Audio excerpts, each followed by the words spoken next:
Good afternoon, everyone. Welcome to the Impact webinar, What's Next? Forecasting UK's green hydrogen and carbon capture landscape under the new government.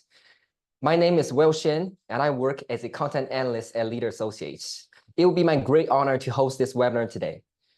The recent election in the UK has ushered in a new era of ambitious clean energy policy. With a substantial investment pledge in green hydrogen and carbon capture and storage, the stage is set for a transformative shift in the UK's energy landscape. This webinar brings together industry leaders, government representatives, and key market players to delve deep into the implication of this new strategy. So here is the agenda for today's webinar. We will follow a narrative logic that starts with an overview of the political and industrial changes, and then dive deeper into the opportunities and challenges in these two industries. We're expecting actionable insights for businesses and investors seeking to capitalize on the UK's energy transition journey. By the end of this webinar, we will have a clearer picture of the implications of such political change and more determinacy to find the next steps for the hydrogen and CCUS markets in the UK. For the record, this webinar is a prelude to the highly anticipated Investing in Green Hydrogen 2024 and the Carbon Capture Global Summit 2024. The two global summits uniting the world's hydrogen and CCUS visionaries taking place in London, UK from September the 2nd to the 4th. They present opportunities to meet over 800 renewable energy professionals and 600 low-carbon energy advocates from over 55 countries. Before we start, please note that this webinar is being recorded and will be shared online. We also encourage you to participate using the Q&A box function after and during each presentation. Now I'm pleased to hand the floor over to our opening speaker, Dr. Niall McDowell, as the Professor of Future Energy Systems at Imperial College London, to provide us with an essential overview of the hydrogen and CCUS market in the UK. Welcome, Niall. The stage is now yours. Okay, so thank you for the opportunity to speak here today. My name is Niall McDowell. I'm a professor at Imperial College London. And in order to kick this off, I thought I would just give some reflections over the course of the last 20 years in the UK of trying to deploy CCS and hydrogen projects, and just to reflect on some of the lessons that have been learned to tee up things coming from the other speakers later this afternoon. So, about 20 years ago, when we started on this journey, we had some really very basic questions about CCS, carbon capture and sequestration. So, things like, what is it? Do we need it? Does it work? What does it do? Is it safe? We had a lot of debates about which technology was best, whether it was an amine scrubbing solution or a membrane, or, indeed, even what type of amine was the right approach. We also had a lot of questions around what does it cost, how much efficiency will it cost you, and also things like, well, how much of the CO2 can you capture? Is it going to be 50%, 80%, 90%, and so on? All of these really basic things. This is very substantially moved on, and that's what I want to talk about going forward. The first thing is that carbon capture and storage as a technology is really a very, very mature concept. What you're looking at here on the left-hand side, and I'm just going to use this laser pointer. This is the original patent from Robert Roger Bottoms in 1930 for what became amine scrubbing or post-combustion CO2 capture. Before that, we had from Carl von Linde, what then became the Linde Corporation. In 1895, he discovered the process for cryogenically separating gases. And then if you want to think about absorption technologies, you need to go back even further to the middle of the 18th century and the work of Carl Wilhelm Scheele. So the basic technologies that we're talking about here, they are phenomenally well mature and very, very well understood. What we're really talking about with carbon capture sequestration is the redeployment of these technologies in the context of climate change mitigation. One thing that has really changed over the course of the last couple of decades is that whereas before there was maybe some debate about the role of CCS, today, we have unanimity. So whether you ask the IPCC, the IEA, or the International Renewable Energy Association, IRENA, they anticipate the need to deploy gigatons, that's billions of tons of CO2 capture and storage capacity per year by the 2030s and even more by the 2040s.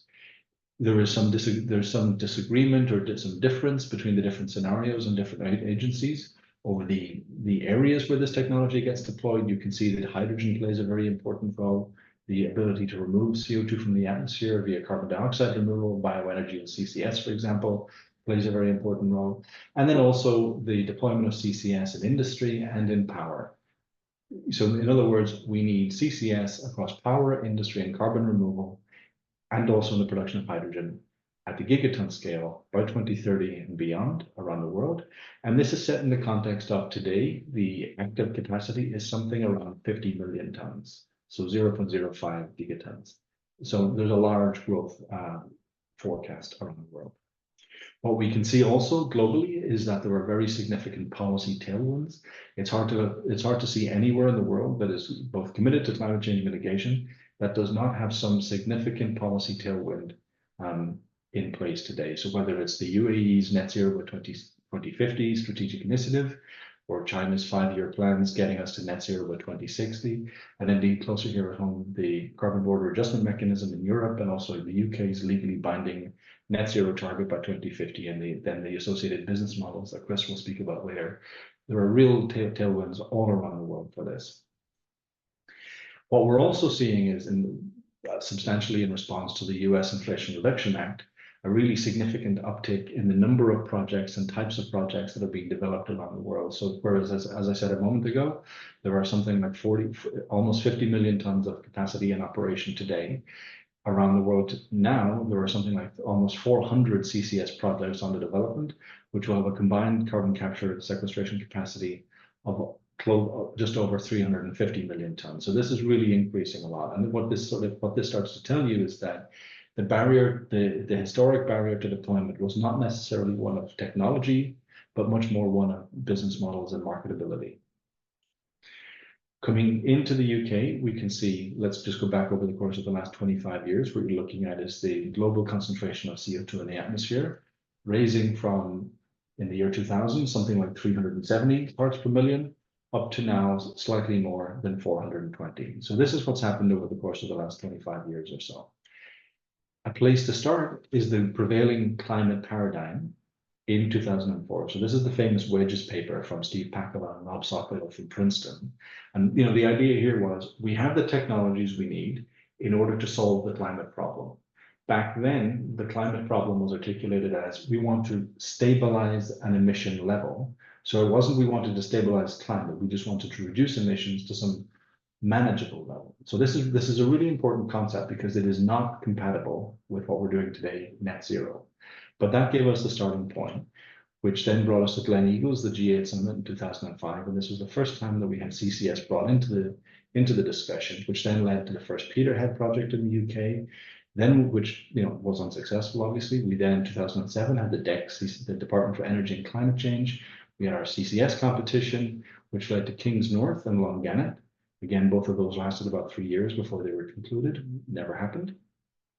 What happened next, though, in 2008 was we had the UK's Climate Change Act. So this was world leading at the time. And the idea was we were going to reduce UK emissions by 80% relative to a 1990 baseline by 2050. The trick is that about 80% of the country thought they were the 20% of emissions that didn't need to do anything, but it certainly moved us in the right direction. What that got us to then was the DECC CCS commercialization competition in 2012, which led to the White Rose and Peterhead projects, again cancelled by 2015. The other important thing that happened in 2015 was the Paris Climate Agreement, where the world got together and agreed to limit climate change to well below 2 degrees, pursuing efforts towards 1.5 degrees. What that then got us to by 2019 was the UK's net zero commitment. So this is really important, and net zero is fundamentally a different paradigm to an emission reduction. What net zero tells us is we absolutely need CCS and we absolutely need carbon dioxide removal from the atmosphere. What that then got us to in 2021 was the department formerly known as BEIS, Business, Energy and Industrial Strategy, now the Department for Energy Security and Net Zero. We have these UK CCS clusters, which we're now looking at the Net Zero Teesside and the Northern Endurance Partnership on the East Coast, and the HyNet project on the West Coast, and hopefully we're going to see some final investment decisions later this year. So this is the last 20 odd years. What has really changed is just the way in which CCS has been framed. So 20 years ago, I think it was substantially about clean coal. Now it's pretty much exclusively about net zero. The policy environment has changed. The concept of, the purpose has changed. Back then it was about avoiding emissions. Now it's all about net zero, 1.5 degrees and CDR. I think the fact that we now have this indispensability of CCS has been agreed. That's really important. The idea that, again, historically, we thought about adding CCS to a single point source, like a power station, a single pipeline, and then to one store. Now it's much more about, clusters of emissions, a CO2 storage hub, and pipeline networks to get us there. The concept was that CO2 capture projects would operate baseload, so a power plant would operate in a baseload fashion. Now we understand it's much more about flexibility. The idea that you would only transport pipelines you'd only transport CO2 through a pipeline. Now there's much more emphasis on the multiple transport modes that will be required. Again, the technology landscape was relatively simple. It was very much aqueous solutions of alkylamines, whereas now the technology landscape is much more diverse. I think, again, historically, it was the concept was that CCS would only go on very large point source emissions, that every design was a bespoke case. Now we're moving toward much more modular cookie cutter technologies. And whereas historically the concept was about, can we demonstrate this technology? Can we show that we can make it work? Now it's much more about commercialization and having this thing work in the real world. As I mentioned, so we can see here what the technology landscape looked like in 2018. So quite a bit of congestion around the sort of TRL3 level, as well as then quite a bit around the TRL6 and 7, and relatively little in the more commercial readiness level of TRL9. What's happened over the course of the last 6 years, I would argue, is that things have significantly moved to the right, as well as new technologies emerging all across all of these technologies with the red ring around them. These are new in the last 4 to 6 years. They're emerging both at the very, very fundamental technology concept, as well as in much more, much more commercially facing and almost ready for deployment, TRL 6, 7, 8. So there's a real movement in terms of the technology landscape. The other piece is that, historically, there was this concept that, CCS, it's all about the capture technology. The majority of the cost is in the capture. Worry about the capture technology, and all the rest of this stuff, the transport, the storage. This is relatively simple. It's relatively cheap. Don't worry about it. We'll worry about that next. I would say now there's a much greater understanding that in order to do carbon capture storage, everything starts with the availability of a store and the understanding of how to get there. So what we then need to think a lot more about is, what does CCS do? I mean, yes, it avoids the emission of CO2 to the atmosphere, but what else? Historically, as I said, it really started out being framed as a clean coal technology, and the idea was to make the emission level of coal unparalleled with that of gas, and it was very much a sort of a baseload power generation asset. I think this has really changed. And what I want to talk about now is just some of the work that we've done at Imperial College using our energy system optimization framework, what we refer to as ESO, spatially temporally explicit model. It's a hybrid unit commitment capacity expansion tool. Describes the power system, the heating system at the domestic, commercial, and industrial levels, as well as mobility. And we think the idea is to try and understand how the technology and infrastructure landscape evolve and change in response to policy constraints toward 2050 and a net zero imperative. We've deployed this model really quite broadly around the world, substantially in the United States, all over Europe, as well as in parts of the Middle East, Africa, and increasingly in the Asia Pacific region. One of the observations is that there is no one size fits all. There is no one general answer. Different parts of the world vary significantly in terms of their seasonality, i.e. the extent to which the peak demand and trough demand over the year changes. So for example, in Germany or in Texas and in the UK, we experience really quite significant seasonality in terms of our demand changes. Whereas in other parts of the world, like for example, Wyoming or Indonesia or South Korea, the seasonality in energy demand is much less. This is a function of both climate as well as the types of energy demand they have. So in highly industrialized parts of the world, energy demand is much less seasonal, for example. Local energy prices matter. So if your coal or gas is more or less expensive, this changes the outcome, as does the availability of renewable energy. So the average capacity factor of renewable energy, that also matters. The final factor that is really important is the extent to which power demand is expected to grow in the period to your net zero constraints. For example, here in the UK or in Germany, for example, roughly speaking, power demand is not expected to significantly grow in the period to net zero. Now, parenthesis, this work was done back in 2022. So this was before all of the focus on AI and data centers and how this is increasing demand, in particularly in parts of the world like the United States. But we see the power demand not growing so much. What that means is that in order to transition to net zero, you need to decarbonize the existing infrastructure. Whereas if you go to places like Indonesia, so Jamali, or indeed Vietnam, you can see that the inner and outer circle, this is the electricity demand that we were anticipating in 2020 and then in 2050. And you can see that this is growing very significantly.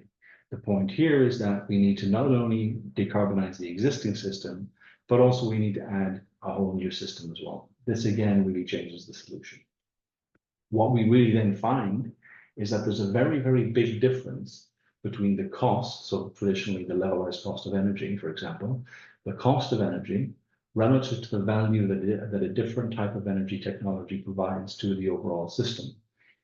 In this example, on the right-hand side, we're seeing that in the UK, because in this model, we saw that the UK already had quite a substantial amount of renewable energy, particularly wind. What that told us is that a little bit of energy storage would add very significant amounts of value. Thereafter, some carbon capture sequestration will be the next most valuable thing. And finally, onshore wind. What we then look at is we unpack that discussion in a little bit more detail, and we look at the different archetypes of technologies. And what we find is that flexible CCS technologies just systematically are more valuable than less flexible technologies. So we understand then that in this new paradigm where we have much more renewable energy, the value proposition of flexibility and dispatchability, as well as the ability, as well as the capacity to provide ancillary services, this is what's more valuable relative to the historical context of competing at the marginal efficiency point. So this was a real change. The last thing that I want to say on CCS is that there is this kind of prevailing idea that CCS is very expensive. However, some really interesting work that's come out of, particularly Chalmers and out of NTNU, led by people like Philip Johnson and Simon Rusinelli, has shown that if you add CCS to cement, to steel, and so on, you add only 1 to 2% cost on infrastructure, 1% on buildings, 1% on vehicles, so very, very affordable. So this is, again, CCS can deeply, deeply decarbonize your infrastructure at a relatively marginal cost. And we observe the same thing in the power sector. So now I think the questions around CCS are much more about where is the store, what's the business model, not how much of the CO2 can you capture, but can we capture all of the CO2?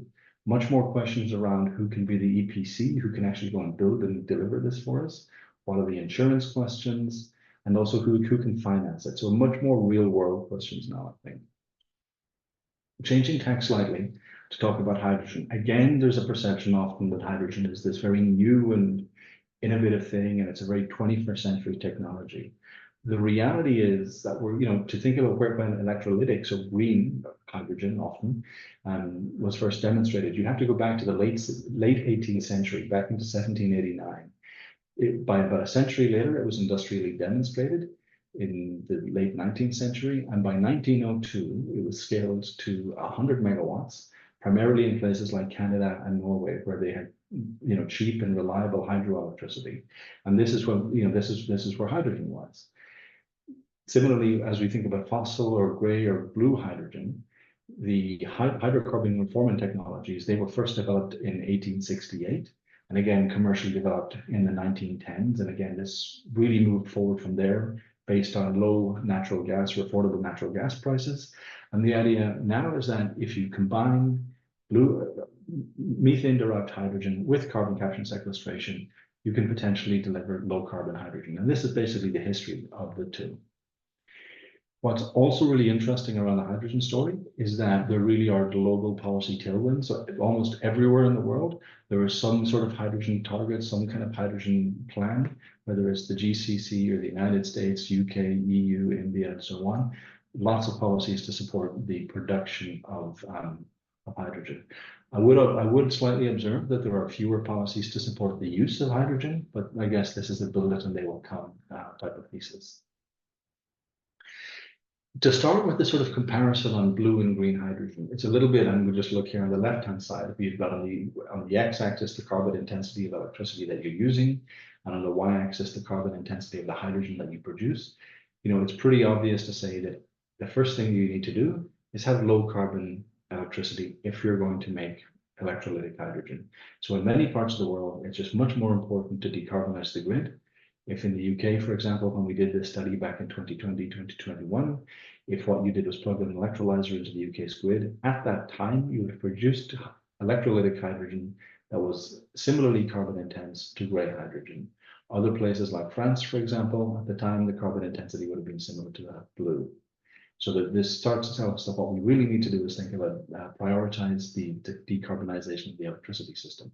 Similarly, if we think about methane-derived hydrogen or so-called blue hydrogen, there are two parameters that matter. One is the carbon footprint of the natural gas, so how much methane leaks from that supply chain and how much CO2 in principle leaks as well. And the second is the carbon capture rate at the methane reformer, so the ATR or the SMR technology that you're using. And a really important observation is that you can capture as much of that CO2 as you want.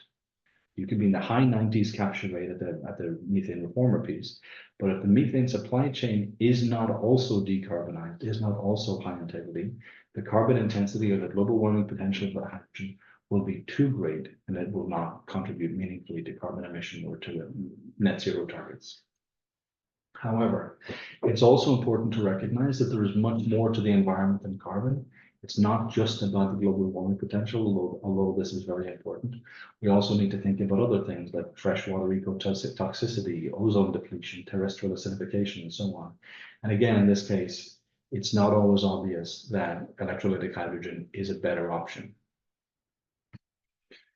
We also need to think carefully about the opportunity cost. So when we choose to put renewable electrons into an electrolyzer to make protons, for example, have you avoided more emissions than could have been avoided had you put that additional renewable electricity into the grid? And the observation was that there are relatively few places in Europe where doing that would make sense. So obviously places in Scandinavia, France, it's a very good idea, but other places like Germany, Poland, much less sensible. Similarly, Britain, Ireland, again, not a good idea. So the observation was that until your electricity is somewhere in the sort of 40 to 70 kilograms of CO2 per megawatt hour, and this used to be considered a deeply decarbonized level, until your electricity system is down in that space, dedicating renewable energy to a hydrogen was not obviously a smart thing. I think in this context, we were thinking about using that hydrogen to displace natural gas. Also, when we're thinking now about, if you want to make green hydrogen and qualify for all of the support for green hydrogen production, you need to be coherent with a lot of these rules around additionality, spatial matching, and time matching. So in other words, you need to build more renewable electricity capacity. You need to build it in the same place that you're going to produce the hydrogen, and you need to have perfectly hourly match. So you need to produce the renewable energy at the same time as you use it. So I can see why you do that, but one of the observations, if this will move, is that when you require hourly matching, it materially increases the cost of hydrogen. In our calculations, we observed that this requirement of hourly rather than annual matching increased cost of electrolytic hydrogen by between 30 and 140%. And this is because in order to do that and to do this on a long-term basis, you need to oversize the renewable energy generation capacity that you deploy in order to account for interannual variability. You need to oversize electrolytic capacity, the electrolyzer capacity, to allow for interannual variability. But then you also need to provide for energy storage. So this can be typically in the form of batteries to account for the intra-annual variability in supply. So this is a really important point. What you're doing here is adding burden. What we then thought was, if instead of doing this, we think about the carbon intensity of the electricity in the grid today and how that will be declining over time to meet, for example, a 2035, 2050 net zero target, as in the case of, for example, Britain, Europe, or indeed the UAE, or 2060, 2070 in the context of China and India, respectively. And then we think about the lifetime carbon intensity. So this is a bit like the levelized cost of electricity, the levelized carbon intensity of the hydrogen that you produce. If you're somewhere like the UK or France or Europe, you are far better off to just plug the electrolyzer into the grid today and start producing hydrogen. The lifetime carbon intensity will be if you started tomorrow, the lifetime carbon intensity will be at least as good as blue hydrogen and improving with time. So it's far better off to do that and not, if you are insisting on producing hydrogen, don't add the burden of building many additional renewable energy projects at the same time. So stop with this blue versus green theology piece. Focus on the lifetime carbon intensity of the energy service that you're providing. Similarly, what we want to think about is the CO2 avoided cost. So the cost per ton of CO2 avoided, and depending on what you're using the hydrogen for. So if what you're thinking about doing is using electrolytic hydrogen to displace methane, the cost per ton of CO2 avoided in that way is really quite high. This is very difficult to do. This is very difficult in my view to justify. Whereas if we think about, for example, the cost per ton of CO2 the cost per ton of CO2 avoided when we use hydrogen to, for example, displace diesel in heavy duty vehicles, this is a much more rational approach. So what I want to just do very quickly is present some conclusions and move on. So I think A, as far as CCS is concerned, there's no remaining debate as to the necessity for the technology. It's recognized as being valuable in the context of power industry, as well as providing low carbon intensity hydrogen molecules and carbon dioxide removal. I think it's been demonstrated that CCS will increase the cost of final products by between 1% and 3%, so really quite affordable if you think about it. What we're observing more and more is that AI, so that, the whole data center, the whole AI thing, the data centers, these are the driving demand from baseload power, and this tends to need to be lower zero carbon power as well.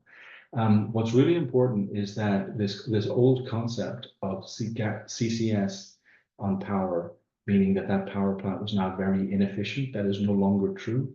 If we think about gas plants built using H-class turbines, an H-class turbine with CCS is more efficient than an unabated gas plant using an F-class turbine. So that is a complete paradigm shift.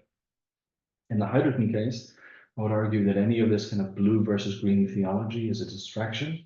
I think instead we need to think in terms of lifetime average carbon intensity. And thus what we need to do is prioritize separately reducing this carbon intensity of the electricity system. This is outside of the agency of hydrogen projects, and they should not be held responsible for it.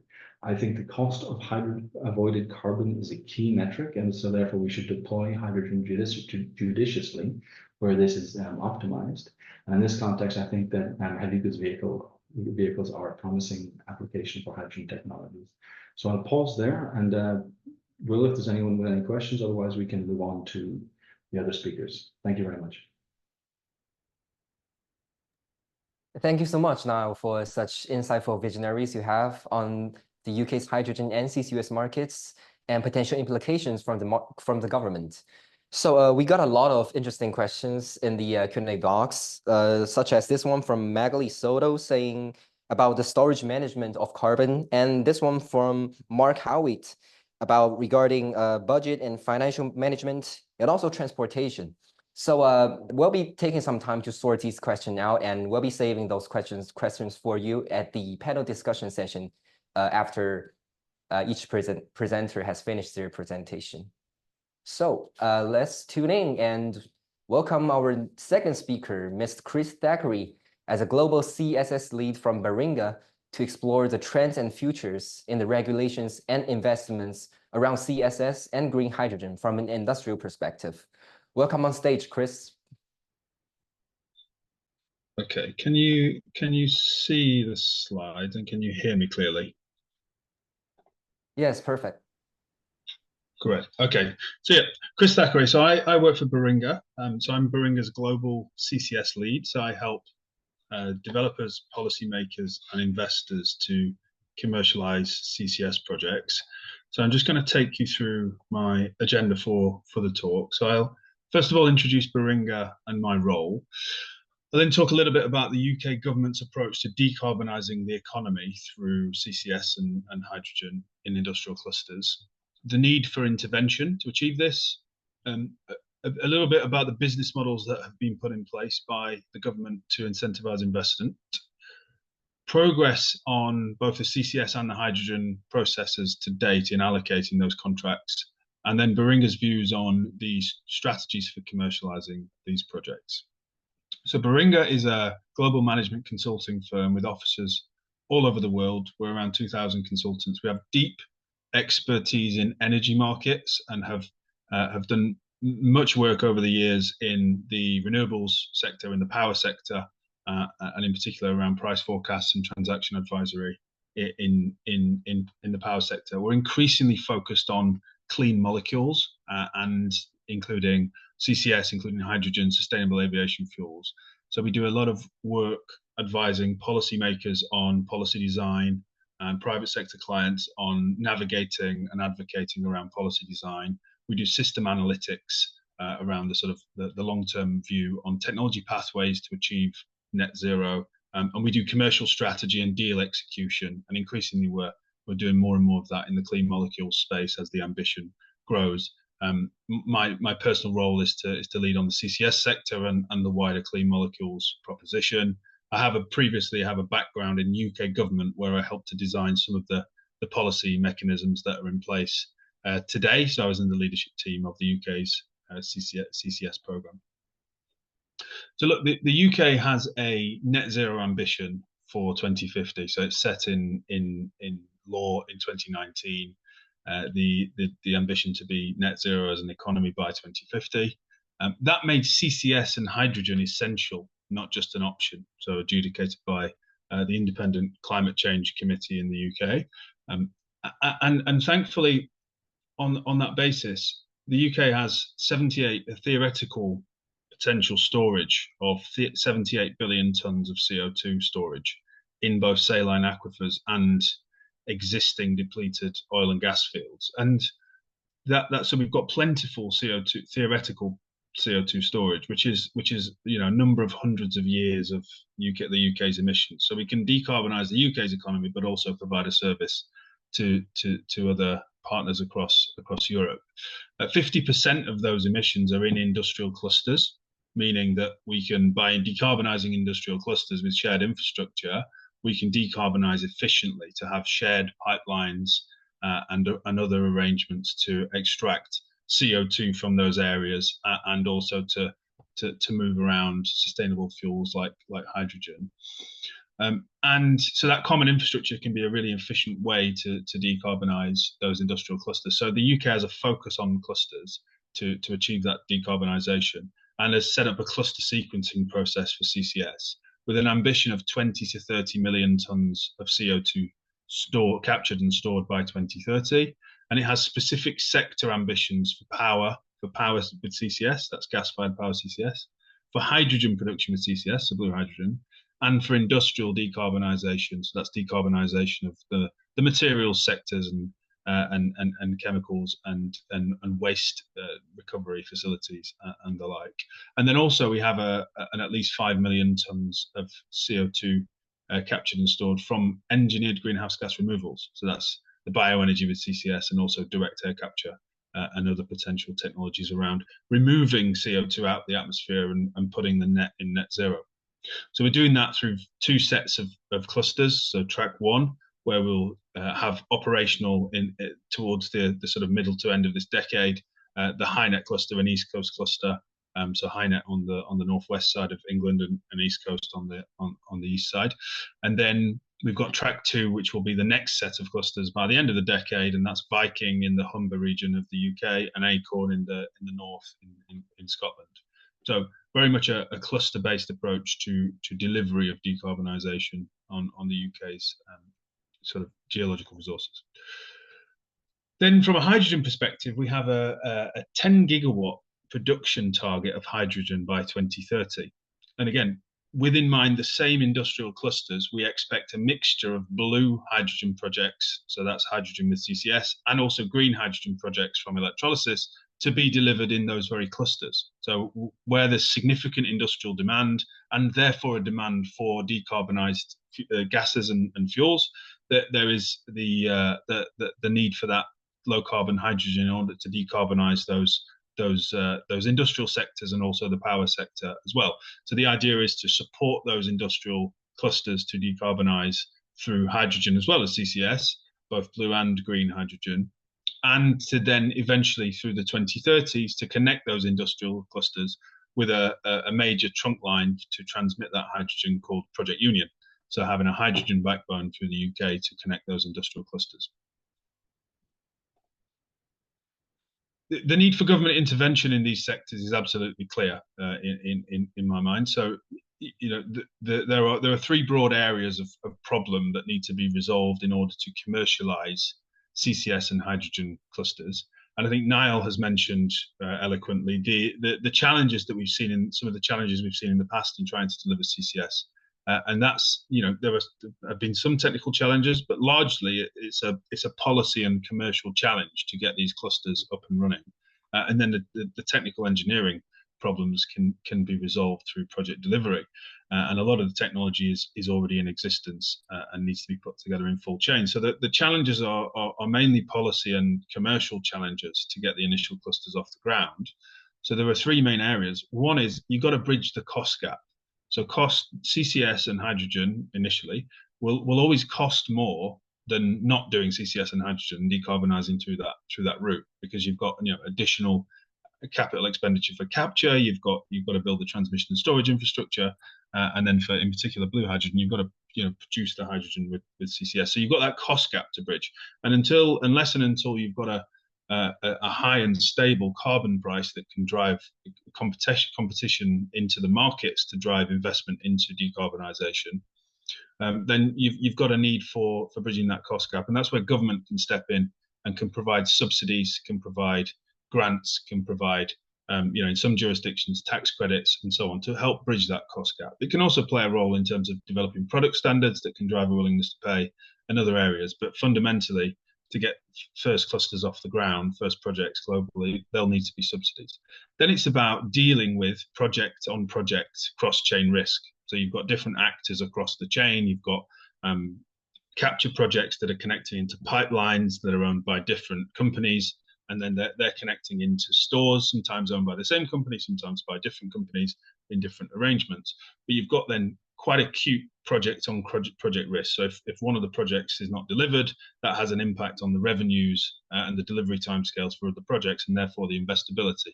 And so for investors to get confidence in investing private capital in these projects, that project on project risk has to be dealt with. And over time, when we've matured the sectors, that can likely be dealt with through commercial arrangements and insurance products and other ways of hedging those risks.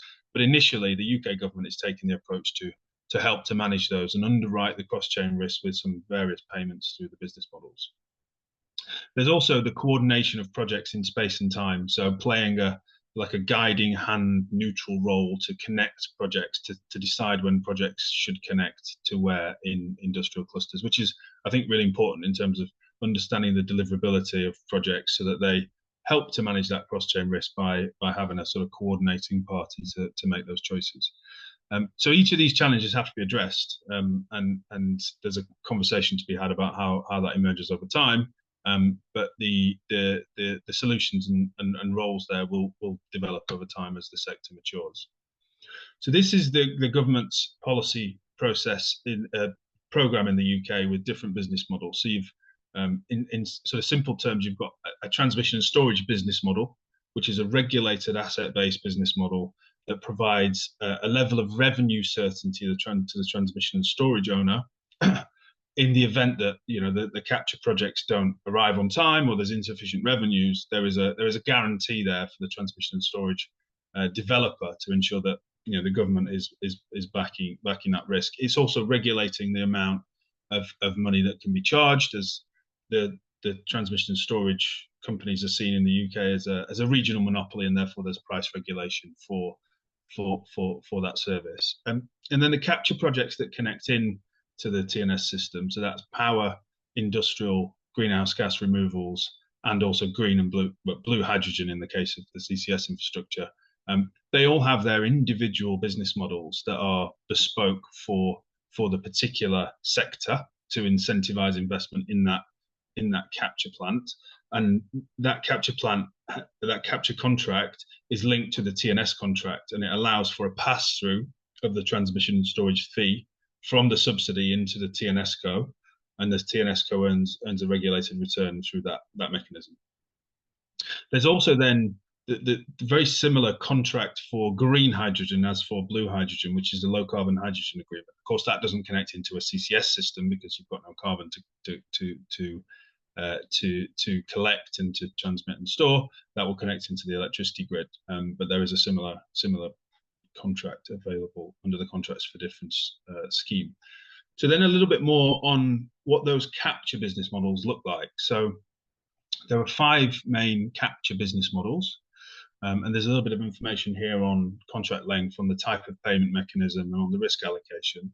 But you've got a dispatchable power agreement for power CCS. So that has a flexible payment mechanism. So it has an availability payment that pays the power station for is sort of lost revenues in the wholesale market as a result of building the capture the capture kit, the capex spend on the capture kit, and also some missing money from the wholesale market as flexible generators need on a highly renewable system. It's also got a variable payment that acts as a bit of a backstop to low carbon prices that ensures that the power plants get enough running hours to make them investable, and also that they run ahead of their unabated high carbon equivalents. You've then got the industrial carbon capture model, which again is under a sort of contracts for difference type model, and that's another contract that can be 10 to 15 years, and that comes with it sort of simulates a carbon CFD, a carbon contracts for difference, where you get a capex payment and an opex payment for the extra costs associated with doing CCS, plus a rate of return for that investment, and that incentivizes the developer to invest in its capture kit. So be that a steel plant or a energy from waste recovery facility or a cement plant or other industrial facility. You've then got the low carbon hydrogen agreement, which is a contract for difference against the wholesale gas price. And I'll cover that in a little bit more detail in a few moments. Then the greenhouse gas removal contract, that is a carbon CFD with to incentivize development of greenhouse gas removals projects. So for example, direct air capture, where you're removing CO2 from the atmosphere. And that business model is intended to link to carbon markets. So that's carbon dioxide removal markets, be that either the voluntary market or the compliance market. So it provides a revenue certainty, a revenue stabilization mechanism, but then incentivizes the developer to sell those credits into the relevant carbon market, which brings in private financing, private funding for those projects. Then you've got the BECCS model, which is the bioenergy with CCS. So this is intended to support projects that initially want to retrofit onto biomass power stations carbon capture technology. So it has a carbon CFD similar to the greenhouse gas removals CFD, but it also has a CFD for power as well to subsidize the more costly biomass power compared to other power sources, to incentivize the negative emissions and provide that societal value. So these capture models, quite sophisticated business model set, which also comes with complexity. So developers and investors have to navigate that complexity. But largely these capture models are seen as investable propositions, and there are projects in negotiation today. So a little bit of detail, but not going to spend too much time on this because I'm conscious of time, around the low carbon hydrogen agreement, which is basically a contract for difference mechanism. So it's a hydrogen production subsidy. So this subsidizes the cost of hydrogen, which is more expensive than its unabated alternative. So its unabated alternative is gas, is methane with CO2 when it's combusted. And so generating low carbon hydrogen removes that CO2, but it costs more. So whether that's through green hydrogen through electrolysis or it's through blue hydrogen with CCS. And so the government's come up with a model that is a CFD mechanism that allocates an administrative, so a negotiated strike price, and that strike price is compared to the wholesale gas price. And if the achieved price for hydrogen is equal to the wholesale gas price, i.e. the organization buying the hydrogen is paying equivalent to the wholesale gas price, then the company producing the hydrogen, so the hydrogen production facility, gets a difference payment between the wholesale gas price and its strike price, because that's the amount of money, the gap that it needs to fill to subsidize that production activity. If there's also a price discovery incentive, so there's an incentive in the contract to incentivize the developer of the hydrogen, the production of the production facility, to sell its hydrogen for more than the wholesale gas price, and if it can do that, it can keep 10% of that profit, that difference. So there's an incentive in there to do so. If the achieved price is above the strike price, i.e. there's upside for the developer beyond the strike price that they need to get a good rate of return, then the government gets that payment back. So it's a way in which to protect consumers against increased prices that lead to windfall for developers. In some different models, the CFDs can be one way rather than two way, and they don't have that payment back. But the UK government has made the choice to include that back payment. So in terms of the CCS process and how it's run to date, so for the track one process, so the processes are in tracks. So track one has two sets of stores. So I mentioned before, northwest of England, which are the pink dots on the map here, the northwest of England and the northeast of England, two stores that are currently in negotiation. So they've gone through store selection, and then the government ran a process against this deliverability, this criteria here, including deliverability and emissions reduction and other factors, to assess and choose the capture projects under those different capture models. So there's now 8 capture projects in negotiation with government across those different sectors, one power plant, industrials, and then some hydrogen production as well. And then they're connecting into those 2 offshore clusters. And that deal is expected to be done, those cluster deals and the individual contracts are expected to be finalized in the coming weeks. So we're expecting the financial investment decision for those clusters to be coming up soon. And then the track 2 negotiations for the further clusters, which are the purple dots. So you've got on the east coast here, and then up in Scotland. That process is due to be launched. So the stores have been selected, the Viking store and the Acorn store, and then emitters will then be selected. We're not yet clear on exactly what that process looks like for emitter selection, but the government once it deals with the deals on track 1, will then launch that process to allocate emitters for track 2 to be delivered by the end of this decade. So a government-run process to allocate contracts on the basis of sort of selection criteria and then bilateral negotiations. The government is considering how it can make these processes more competitive over time. So how can it compete the projects against one another to bring down the costs of each individual contract? So this is a slide on the hydrogen allocation round. So the blue hydrogen projects were in the CCS process that I just talked about, whereas the green hydrogen projects are in their own hydrogen allocation round, which is using the same business model, the low carbon hydrogen agreement, but it's through its own process. So hydrogen projects will bid in with an application process. The government will go through these steps with them. So it will assess the application, it will do commercial and technical due diligence, and then it will hold bilateral negotiations and agree a strike price, that strike price that I mentioned in the business model description. So it previously ran hydrogen allocation round 1, and it's allocated 11 contracts as a result of that hydrogen allocation round, which is around about 125 megawatts of capacity, and that's a 2 billion, roughly 2 billion pounds of revenue support over the 15 years of those contracts.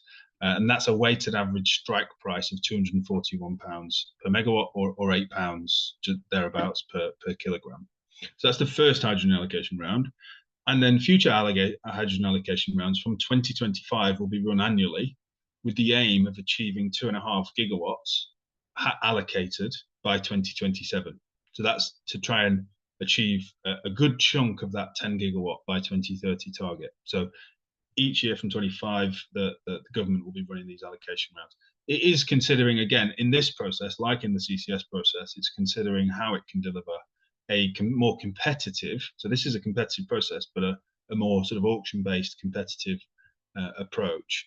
But there is a consideration there around, you know, the impact of that on the pace of delivery and so on. So government is considering what it wants to do around that process design to move into the future. So very quickly on this one, the government has set out a sort of CCS vision document that looks at how can it mature the CCS market over time through 3 phases. So it wants to achieve as much as potentially 50 million tons per annum by 2035 of CO2 captured and stored. Now that's equivalent to the whole of the EU by 2030. So that's a significant level of carbon capture from today's 0 through to 30 million tons in 2030, up to 50 in 2035. And it sees that it needs to do this through more evolved business models and more competitive allocation of those business models to try and bring down the costs. So government is considering how it might do that, and it's published this vision document that takes the sector through 3 phases. But first of all is market creation, 20 to 30 million tons, and that's the existing business model set that I talked through briefly. It's then got the market transition phase, which is the emergence of commercial and more competitive market, where you have contracts that are more linked to the markets in which they operate. And then you've got this self-sustaining market phase, which is a future world driven by carbon pricing, where you have a much more lightly regulated sector and a more lightly supported sector, where government can reduce the cost and it can also reduce the government liabilities. So that's the overall sort of vision for the future on the business models. And then just finally, a few thoughts on commercializing projects in this environment, because CCS and hydrogen projects, you know, are very much a nascent sector within the energy sector and decarbonisation, but I think have some real complexities that are particularly acute in these sectors. So we try and think about projects in terms of costs and revenue value drivers, and to get your rate of return. And part of the work that Baringa does is to sort of do that economic and financial modelling of assets and to inform investment cases. And you've got to consider all of those different cost and value drivers, and really optimise, in particular, the sort of value drivers that are available, all the different potential value drivers from the business models, from market revenues, potentially having green premium for certain projects, revenue subsidies, favourable debt terms, and the like. So our sort of insight around that is that you've got the sort of 6 points there. Find upside in the deals. So understand your offtake market, be that hydrogen, or if you're selling carbon dioxide removal credits, for example, if you've got a BECCS project. Really understand what you can get in terms of upside and how that relates to your revenue support scheme that you've got from the government. So you've got to then maximise that support from government. So Niall called that tailwinds from policy. So what is available in your particular jurisdiction? In the UK, we've got these CFD mechanisms, but how does that relate to the market? Number one, there, the finding the upside. How can you maximise the subsidy that you get, the sort of support to de-risk the financing of the project, and then over time get upside in those projects? That's a really, really key question for developers and investors. And crucially, I think, and particularly acutely in CCS and hydrogen, is understanding the cross-chain risks. So understanding and managing those project-on-project risks, because these are nascent sectors, nascent clusters, very early stage projects, and so to make them financeable, you've got to understand, what's the risk around the pipeline? Does it have consents in place? What's the construction delay risk and so on, and really understanding the sort of the development of the store, and is it a saline aquifer or a depleted field, and what does that mean for my risk as a capture project? Understanding the full value chain is really important from a risk perspective, and then modelling that full value chain financial position and developing risk adjusted returns. So if certain things happen, what does the business model do that I've selected and negotiated in terms of covering my risk? but what other things do I need to consider that are not covered by the business model, or does it cover part of my costs, and therefore what is my risk adjusted return? So it's not like a power project where you connect to a grid and you expect you can just sell the power. It's much more complicated than that in these hydrogen and CCS clusters. Then I'd say locking in cost certainty is key. So if you're buying power to do green hydrogen, hedging as much of that power at a certain price as possible is absolutely key. And similarly, if you're doing things like biomass, hedging and long-term contracts for feedstock costs, so that you can position your CFD in a competitive position when you are competing with other projects. So locking in that cost certainty where you can is advisable. And then the other thing I would say is competing on pace. So the projects that I've seen that have done well in government processes are the ones that have been ready and taken development risk. So taking informed development risk, not sort of uninformed development risk, but understanding where the best locations for these projects are, and maybe developing a little bit ahead of government ambition and policy to get ahead of the pack, but really understanding that location and what the fundamentals there are, what's the geology like, what's the land like, and what are the other projects in the area, and what's the fundamental basis for having decarbonisation in that particular region, and develop projects ahead of the government policy and process. So a few thoughts there on commercialising these projects. So just to summarise, so a bit about Baringa's expertise in policy advisory and commercial advisory in this clean molecule space. The UK government's approach to decarbonising the economy is through industrial clusters, and there's a need for intervention to bridge the cost gap, to deal with the cross-chain risks, and to coordinate projects. The UK government's got an innovative suite of business models for projects that are being developed currently in the UK. There's a lot of progress already been made with projects already in negotiation and hydrogen projects having contracts allocated. But the next phase is really to focus on delivery of those projects and then increase the ambition to achieve decarbonisation over time. And then I've provided some thoughts on commercialising CCS and hydrogen projects as well. Thank you very much.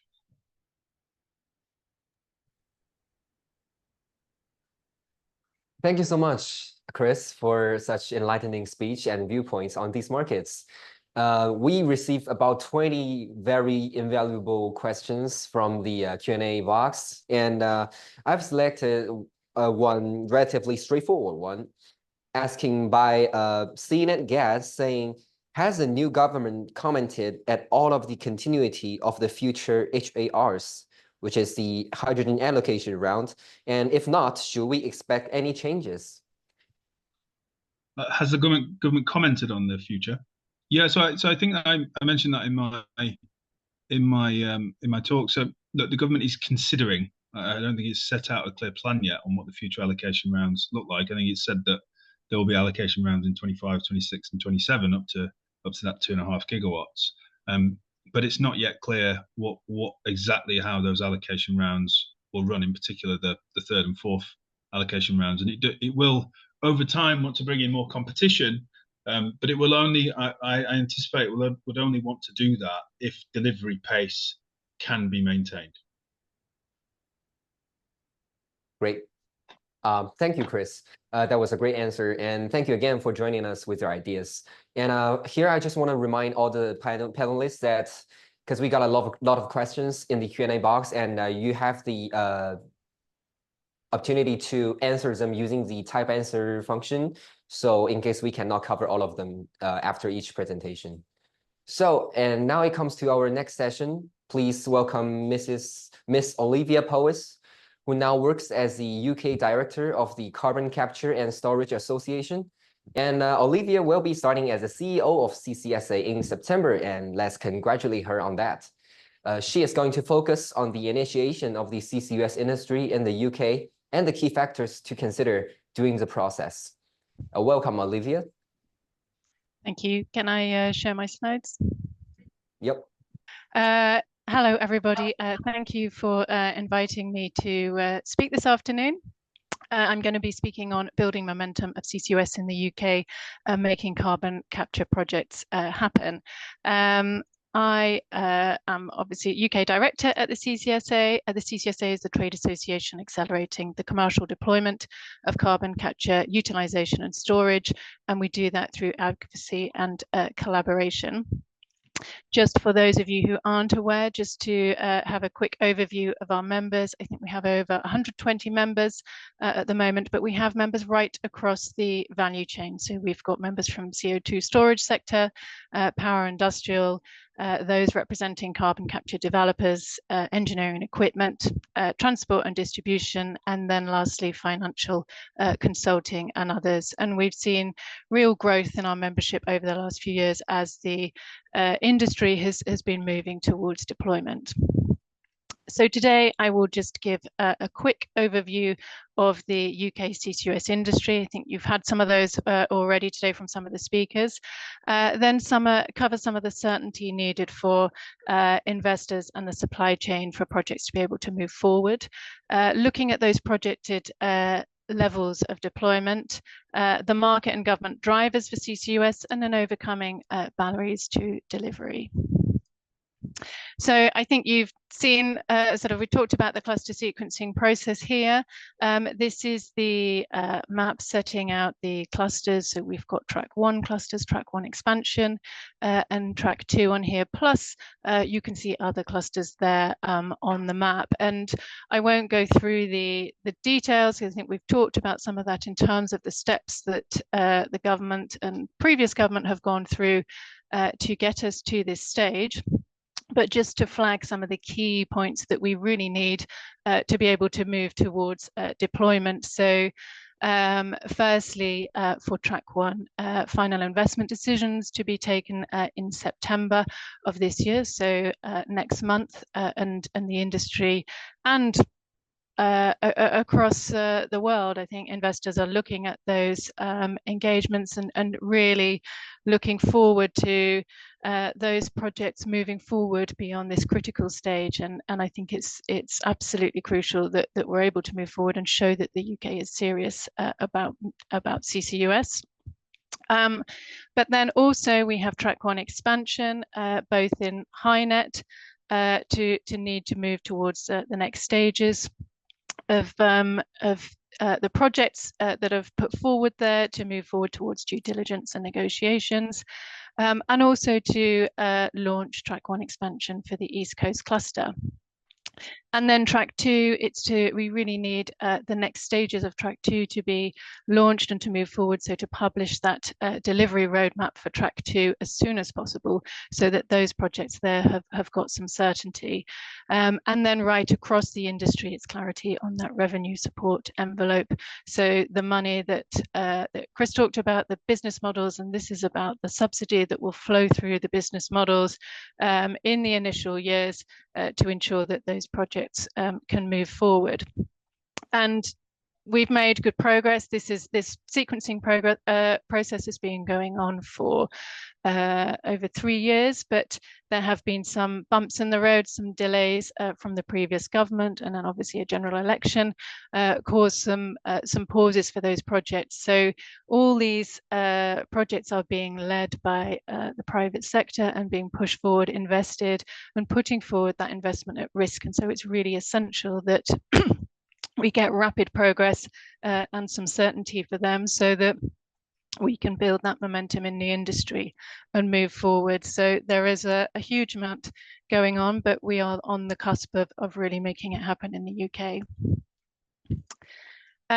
Just in terms of, I think just to give an overview, the CCSA publishes a delivery plan. We've done it for the last 2 years, and this one, the last one, was in October 2023.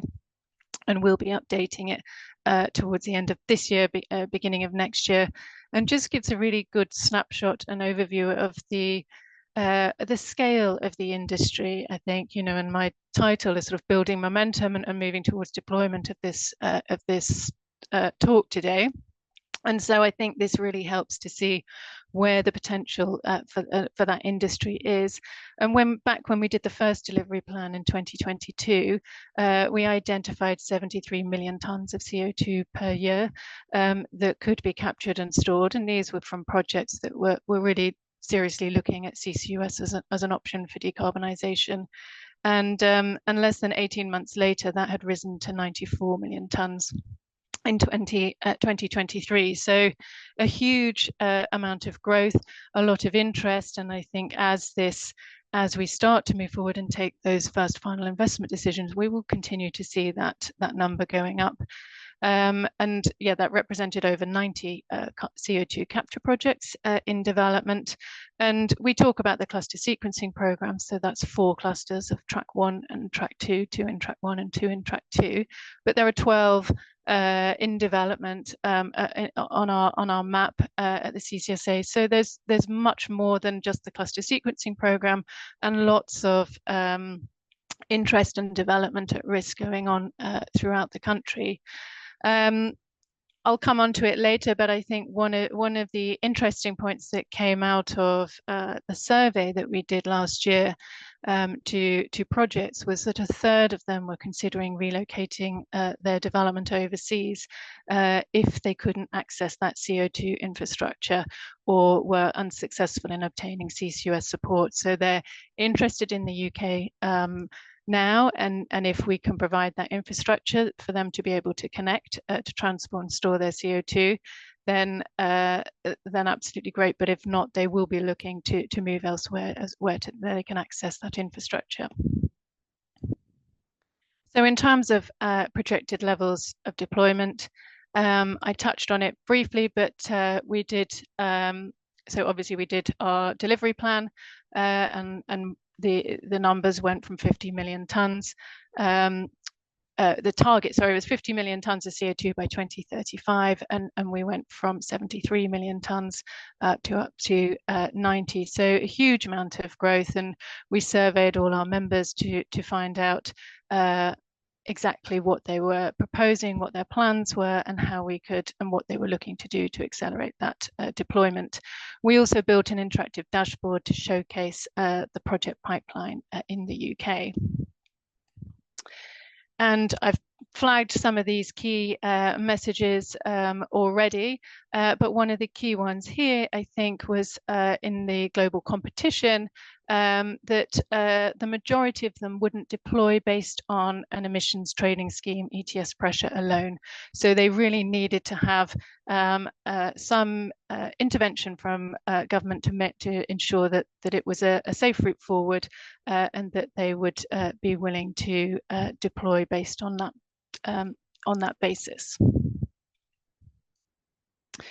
Just as a graph, this shows that here we had the 20 in the blue.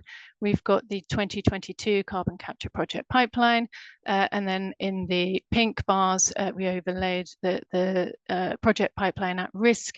18 months later it was, and then but the stark numbers here on this graph is the black bars at the bottom, which is the carbon capture projects that are currently in negotiations with government. So the pink bars represent all those other projects that are not currently within the government's program, and just those ones in black at the bottom show the ones that had a serious route forward. So it's just demonstrating again the number of projects really that are potentially at risk if we aren't able to really expand and move forward at pace and increase our levels of deployment. And here again, it splits down into the sectors. So Chris talked about the different business models. And on the left here, you can look at it split down into industrial carbon capture, low carbon hydrogen, so blue hydrogen, power, and then greenhouse gas removals. And again, in the light blue on the left, the projects in negotiation, red project pipeline at risk, and then in black, the marks of the targets for government for 2030 and 2035 ambitions there. So just it's about really sort of now maintaining that interest to be able to move forward. And here again, I talked about the third of projects considering relocating overseas, but important to note here, I think, including critical growth industries such as hydrogen, sustainable aviation fuel, and greenhouse gas removals. So I think relocation to jurisdictions with competitive carbon pricing here is a real risk, and puts sort of 2035 ambitions under stress for GGRs if we can't move forward there. I mentioned the dashboard. So this is on our website. There is a UK carbon capture project pipeline, and this is updated. So the figures I've just shown are from last year's delivery plan, but this dashboard is updated regularly and displays information on the projects identified in the UK. So you can see the location of the projects, and here on the map you can sort of see how they are around the cluster regions. And for each project, then you can sort of drill down into looking at the projected CO2 capture per year of these projects once they're operational, and look at also the type of project by sector and by anticipated government support package, so which business model that they would fit in, and also their engagement with which cluster that they fit in through the government's cluster sequencing program. And this slide just shows if you click onto one of those, this is the type of information that you can find. And we do regularly go out for updates for this data and include that to make sure that we're providing as much up-to-date data as possible, and it's a tool that's available for anyone to use on the website. In terms of market and government drivers for CCUS, I thought it would be useful just to set out the key benefits of investing in CCUS. So it's a huge economic benefit to the UK if we can drive this industry forward, and the CCSA estimate that we could help the economy grow stronger by investing around 40 billion to develop British industrial regions, and 30 billion of that would be by 2030. And then additional inward investment obviously would come from new net zero industries such as clean hydrogen and clean power off-takers. So once you've set up those industries, it then attracts others to come and take advantage of that and contract with those clean hydrogen providers. So huge potential for the UK there, and it's all private sector upfront investment. So the any of the subsidy that flows through the business models does not take place until those business models are operational. So all of the money to be invested is upfront from the private sector, and it wouldn't be until the late 2020s when there's any call on the public purse. It also creates really high quality jobs and protects our industries. So we estimate it would deliver up to 70,000 new highly skilled jobs and retain approximately 77,000 existing jobs in industries like cement, steel and other manufacturing across the UK. This is a key point, I think, in terms of a net zero industry. CCUS is unique in that it will enable those industries to continue to operate. So a lot of these industries will be facing high carbon prices, and without CCUS, they would potentially have to either close down or move overseas. So whilst we also are creating a brand new industry, we are protecting those critical industries within the UK and protecting those jobs, and they are in the key industrial areas. And there's lots of discussion at the moment with the new government around this, and a big focus on this, and it is absolutely critical to the economic prosperity of those areas. Delivering energy security, I think there is a critical role here in terms of providing flexible low carbon power generation. So we estimate around 11 to 18 gigawatts of plant will balance a net zero electricity grid by 2035. And this will enable more renewables on the system and reduce reliance on imported fossil fuels. And I'll come on to the new government's ambitions here, but they obviously have an ambition for a net zero energy system by 2030. So there will be a critical role for CCUS with power to be able to deliver that.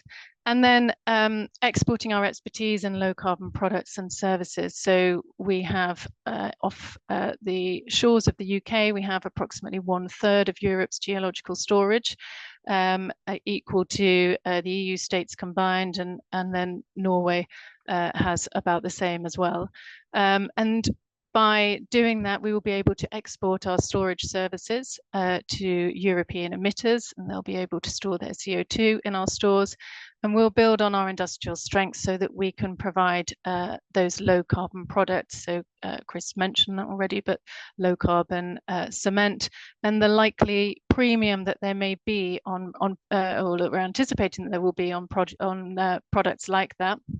And the UK can really set itself as a leader in the low carbon products sector, but as well as driving forward the supply chain and being able to export our goods and services through a global supply chain.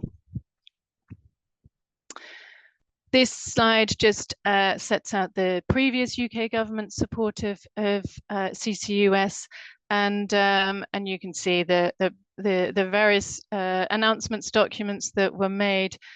Really sort of, I think things started to move forward rapidly when the UK enshrined the net zero target in legislation in 2019. And that really then just drove forward the essential role for CCUS in delivering that target. And so then we saw the 10-point plan 2020, followed by the net zero strategy, the cluster sequencing process, the energy bill, and then the CCUS vision at the end of last year, looking towards the ongoing market of CCUS and enabling it to become a self-sustaining industry. So lots of progress over those 3 years, and you know, with a few delays, but things really did then start to move forward, and the legislation of the Energy Act was put in place. But then coming on to the new government, so following the election, just before the election, the Labour put forward their manifesto, committing $1 billion from the National Wealth Fund to accelerate the deployment of carbon capture. And then once they had come into power, and it's really just a matter of weeks already, but it's a lot has happened, and really demonstrated their commitment to this industry and wanting it to move forward at pace. So Chris Stark, the previous CEO of the Climate Change Committee, was appointed to lead the mission control for clean power by 2030, and CCUS with power will be integral to delivering that. Also launched the National Wealth Fund, and also a programme of legislation announced in the King's Speech, including GB Energy, the National Wealth Fund, sustainable aviation fuel, the role of the Crown Estate, and planning and infrastructure. So an enormous package of legislation there, much of which will also be relevant to the long-term deployment of CCUS. And as an industry, we've had really good engagement with the new government, and very supportive. Sarah Jones, the Minister for Industry and Climate Change, expressed her continued support for CCUS in securing Track 1 final investment decisions, and she's been out to visits of the industry members, and really very engaged, getting up to speed with what is a very complicated industry, and making sure that they are in place to move forward with those Track 1 final investment decisions in September. And then obviously the GB Energy bill introduced and announced, and that partnership with GB Energy with the Crown Estate. And we are expecting that there will be, we're feeding into the autumn budget, which will be on the 30th of October, and also a spending review in spring of next year. So there's constant engagement there, but also really critically, I think, for the industry. So we have the Clean Power Mission, but then an industrial strategy. So for CCUS, having that industrial strategy will be critical in terms of driving forward the deployment and investment in CCUS. Just a little bit about the barriers to delivery. So we've heard all the opportunities here, and all the work that's gone on by the new government, and where we are anticipating the industry could be. Just to set out the sort of key critical points I think that we need to get over in order to make sure we can move forward to deployment. So 20 billion was committed to the industry back in spring of last year. And then the CCSA also put in submissions for budget, and really I've mentioned already that it's private sector investment up front, but it's critical that we know what that funding support envelope will be, and there will be future allocation for these contract for difference business models. And this is to give certainty to the investors that they know that they can go forward and develop stores. It takes 6 to 7 years to really move a store from the start to being fully operational. So we need to have that certainty now to be able to provide that storage in time to meet those targets by 2030, 2035. And also providing signals for the supply chain to know that there will be a scale up of deployment of projects, and it is worth those supply chain businesses investing and making sure that they're moving forward there. So 30 billion we invested. We estimated that 30 billion of private sector capital will be invested by 2030 in moving these projects forward. Supply chain and skills, just to touch on here, it's really critical that, we have a huge amount of projects that we can deploy, but we have to have the supply chain and the skills there to be able to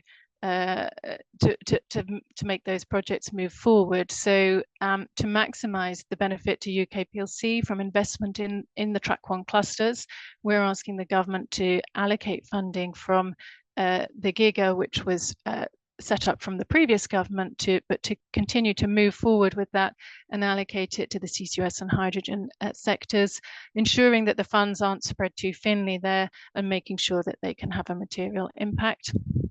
We also need to ensure that we can capture the opportunity to roll out our homegrown technology, and that we can compete with other areas such as the US to secure that modular carbon capture manufacturing facilities in the UK.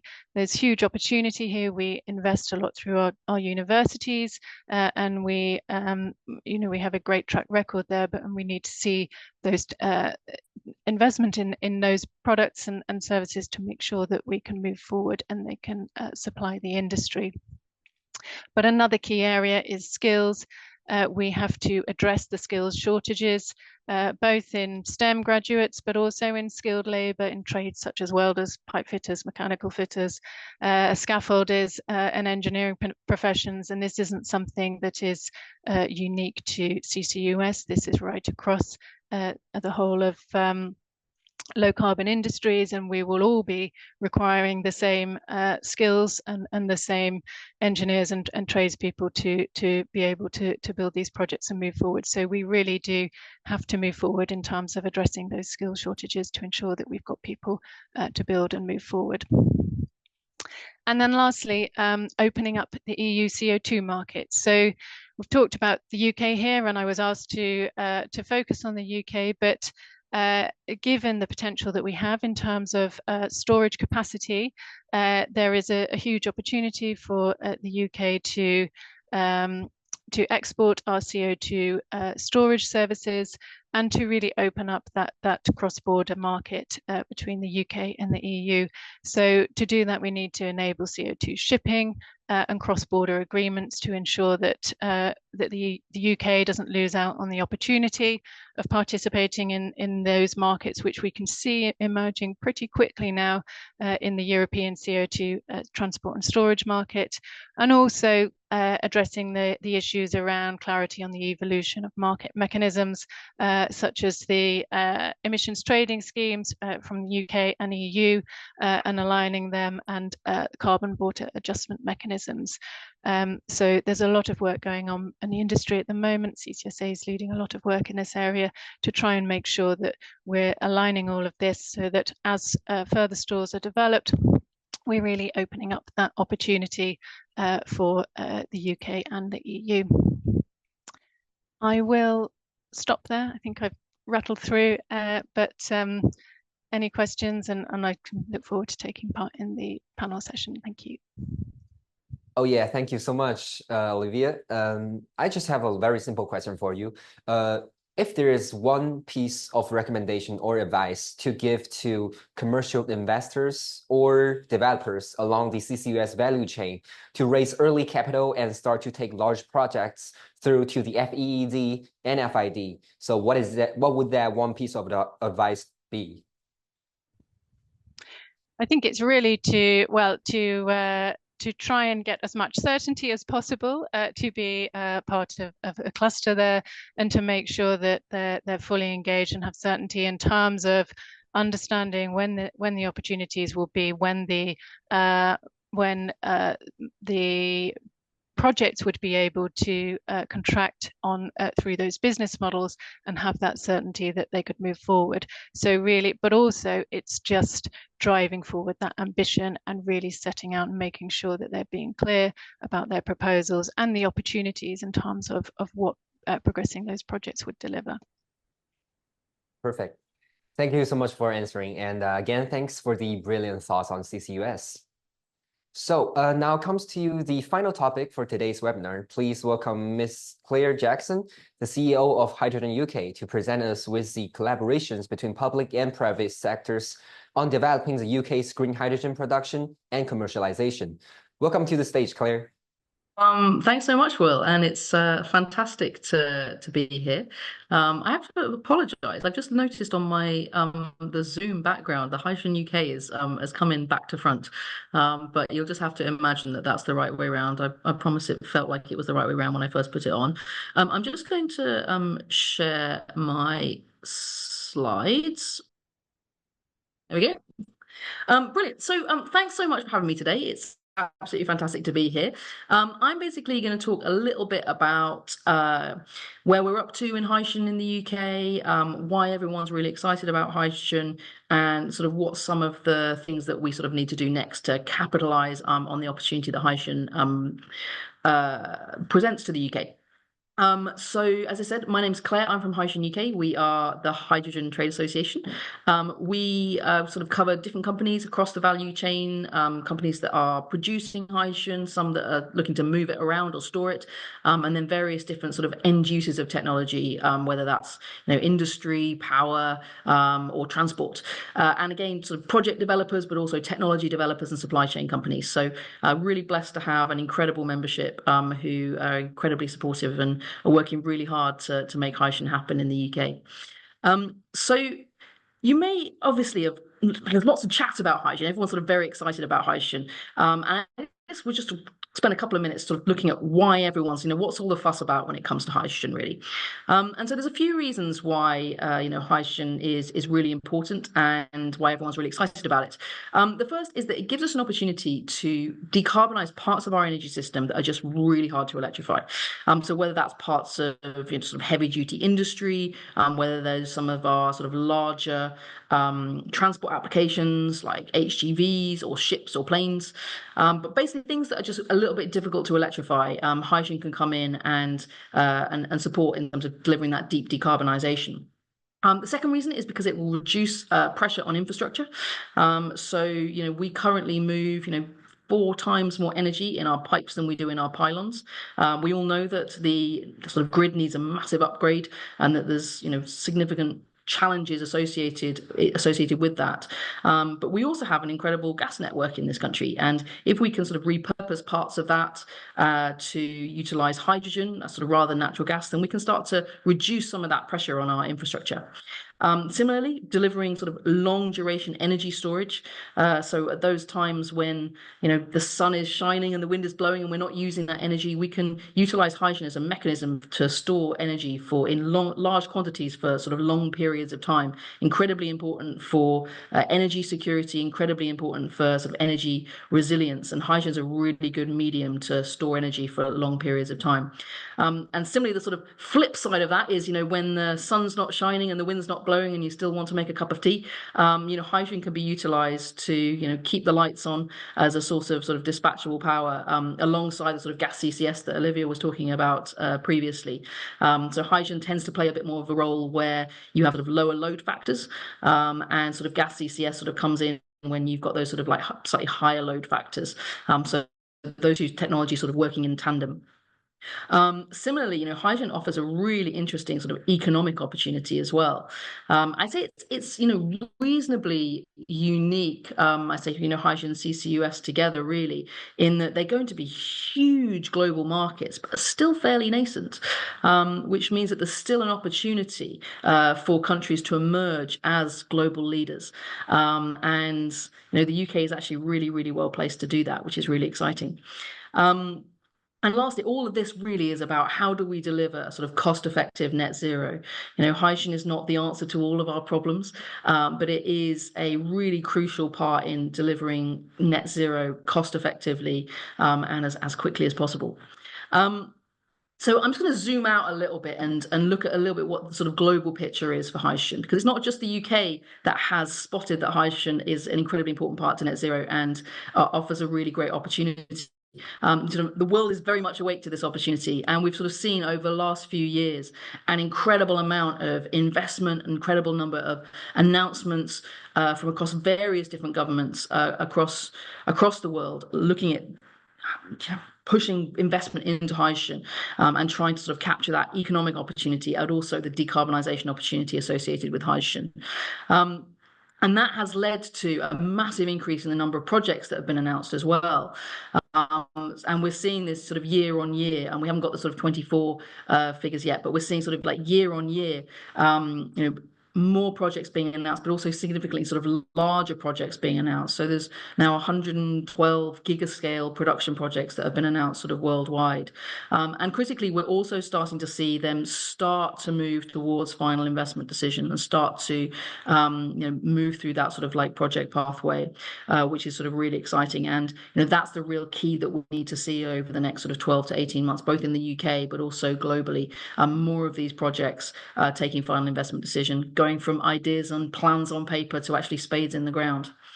And we're also starting to see, this is sort of the cumulative production capacity announced. It's not just the number of projects, but it's also the capacity that's going to come forwards over the next sort of like 5 years.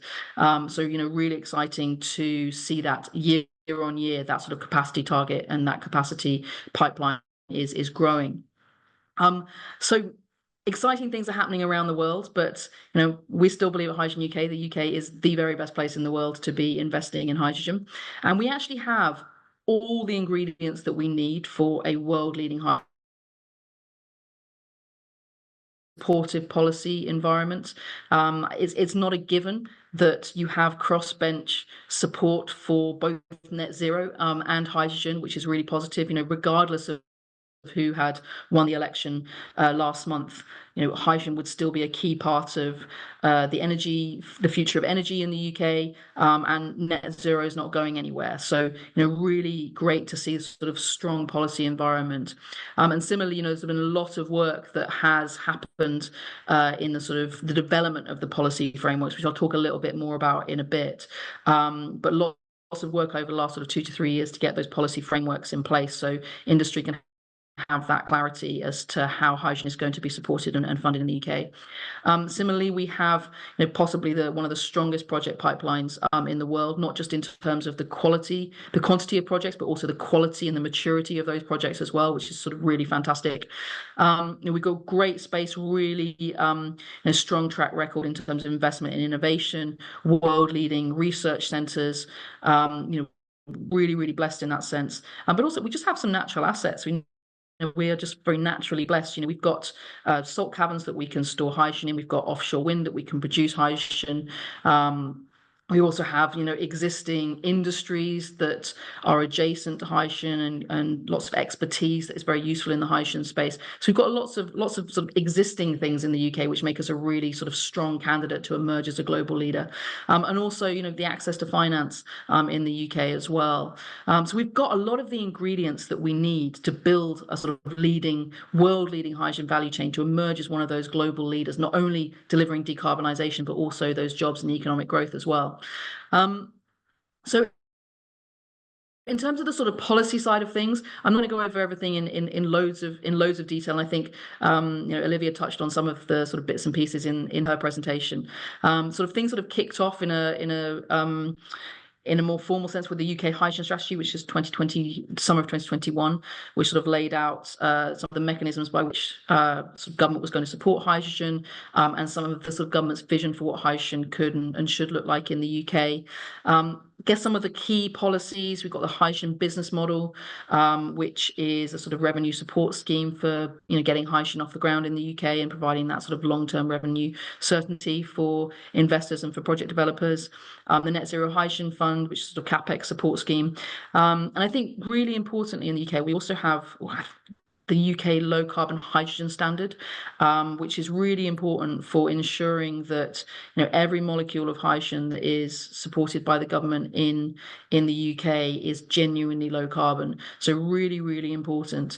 And everything that we've heard from this new government, which is still in its very early stages, so we're not going too hard on them just yet, but really, really positive. So it's great to see hydrogen as one of the sort of green hydrogen is one of the key areas within the National Wealth Fund, so 500 million sort of allocated for hydrogen under that, which is really, really fantastic. And again, Great British Energy, hydrogen sort of listed as one of the technologies that Great British Energy is going to be supporting, which is really, really fantastic. So all the mood music from the new government is really, really positive, and we're looking forward to seeing more detail in the sort of coming weeks and months from them, which is really fantastic. So I've talked a little bit about our project pipeline. So this is just a snapshot of our Hydrogen UK hydrogen project directory. I think there's nearly 200 projects in there now, which is everything that's currently in the sort of public domain. And as I said, we've got over 20 gigawatts of hydrogen production projects in there. And the UK target is 10 gigawatts of hydrogen production by 2030. So, we have more than enough projects to be able to meet our 2030 ambitions.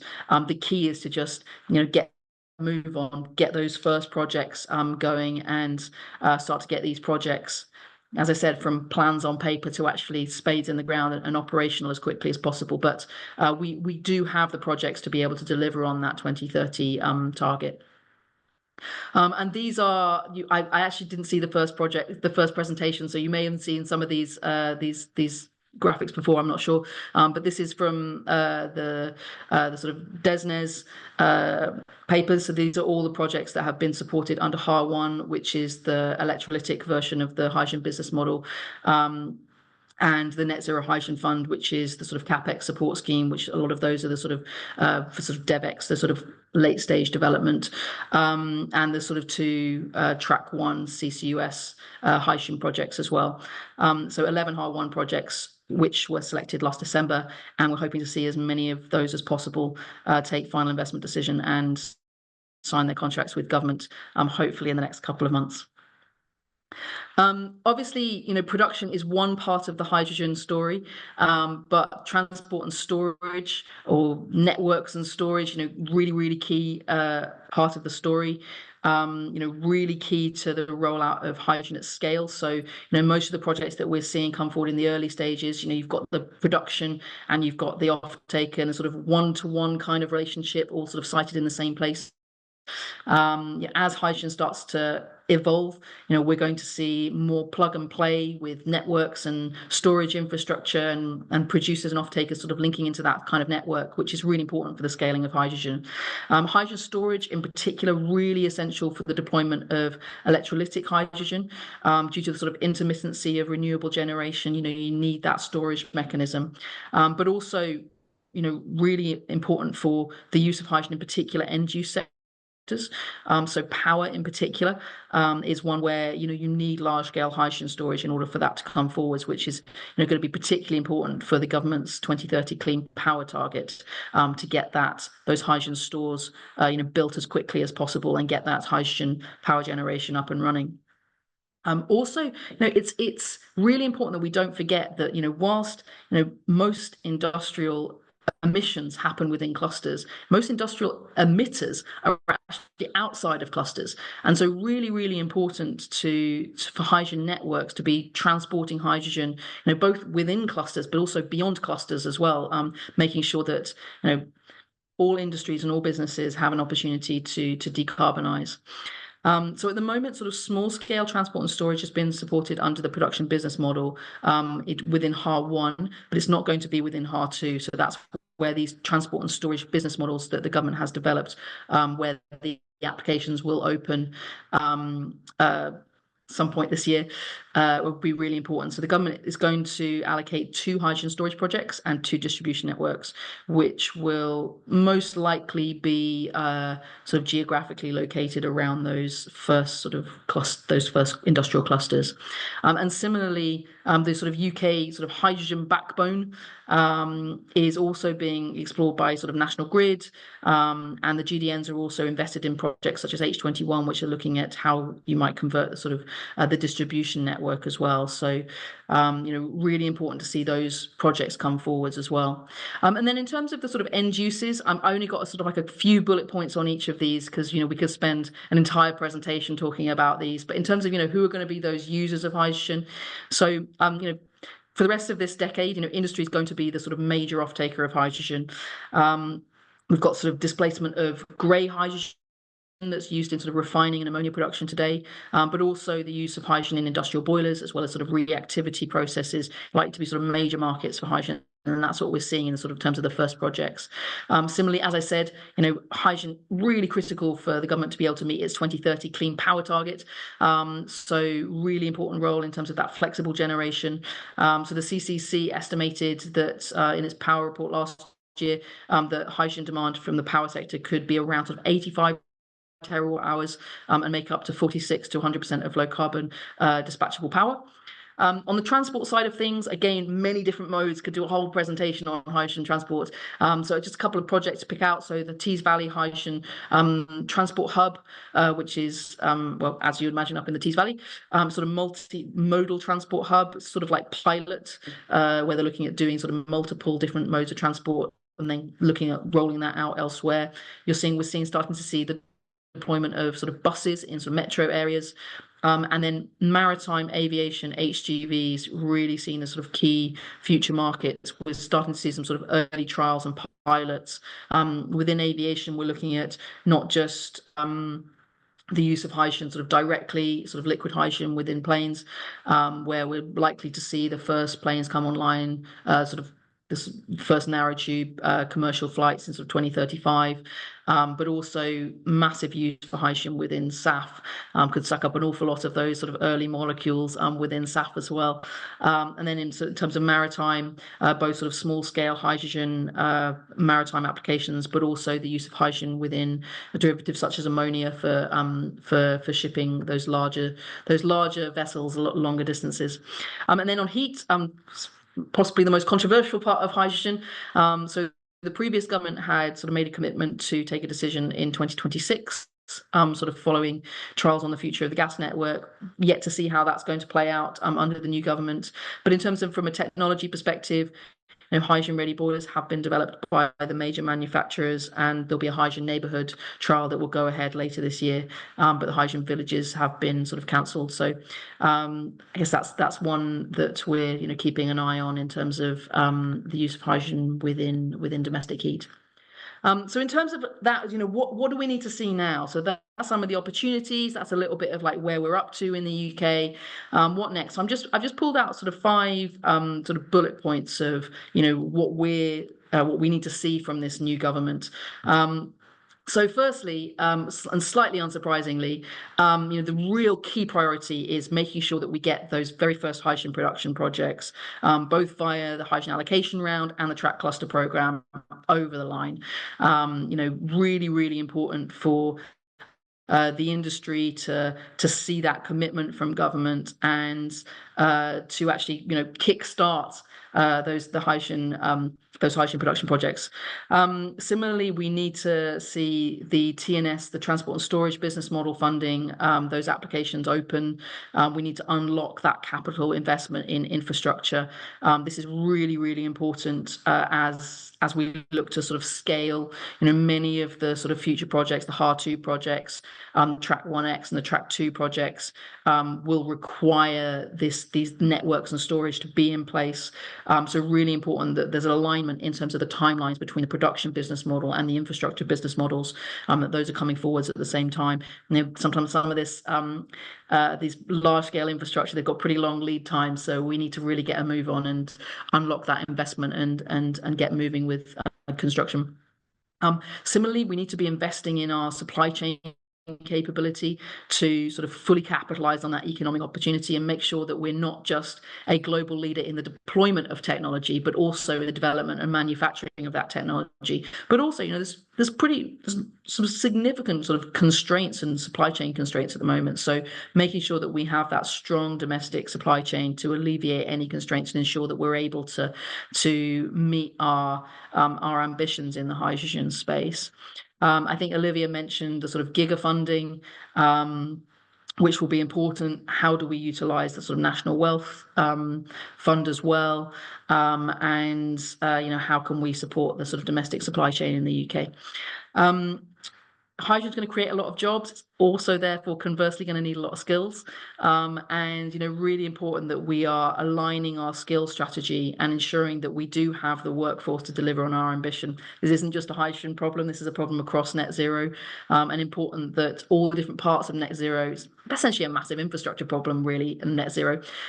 So ensuring that we're all coordinating and, not only helping people to transition as the energy transition happens, the workforce needs to transition as well, but also, demonstrating to our young people that, net zero hydrogen's really exciting career to build and a really, really great place to make a difference, and also to grow a fantastic career. And then I'd say the last thing is around ensuring that policy decisions are coordinated across departments. So, hydrogen spans quite a few different areas. We've got DFT, we've got DESNES, we've got DBT, and all of these different pieces need to come together and actually be coordinating with each other. So that's another area where, we'd like to see how the mission controls are going to work in that space, but also like to see a little bit more coordination between departments under this new government.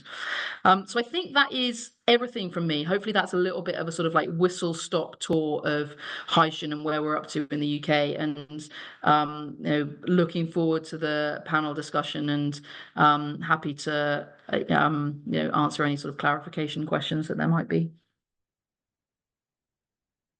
Okay, thank you so much, Claire, for your remarkable thoughts on the green hydrogen market and its dynamics. So, because we're running out of time, I just want to introduce Chris to the stage again and select some questions from the Q&A session for Claire and Olivia to answer. And we'll make sure that everything is wrapping up at 3:30. So can you please be the moderator for me, Chris? Can you see and hear me okay? Yes, I can hear you perfectly. Good stuff.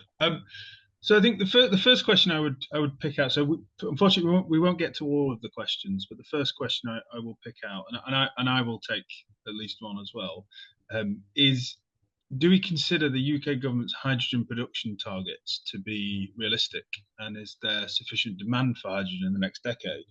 I think that one's probably one for Claire. So essentially, absolutely, but only if we move quickly. So as I sort of highlighted, we've got the project pipeline. HAR2 is massively oversubscribed. So there are the projects there. If we can move quickly and deliver, I think the ambition being to be in construction or operation by 2030 rather than just operation makes that target more achievable. And then in terms of demand, it is there. I mean, I'm talking to industrial off-takers every day who are screaming, when will hydrogen be available in my geography? When will I be able to switch? So there's certainly increasing demand for hydrogen, but off-takers also need to be supported to make that switch as well. There will start to be demand from SAF towards the back end of the decade as well. I'm not so worried about the there being demand for hydrogen. I think there needs to be support for people to switch to hydrogen, and the joining up of those different parts, production, infrastructure, and demand, all coming together at the same time, will be the key to that. But no, it's definitely deliverable. Thank you very much.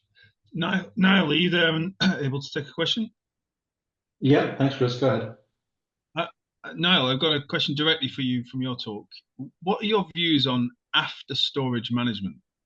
Who do you think should be accountable and responsible for long-term storage? Presumably this is of CO2. Carbon can be potentially stored for periods of time longer than the lifetime of the company who stored it.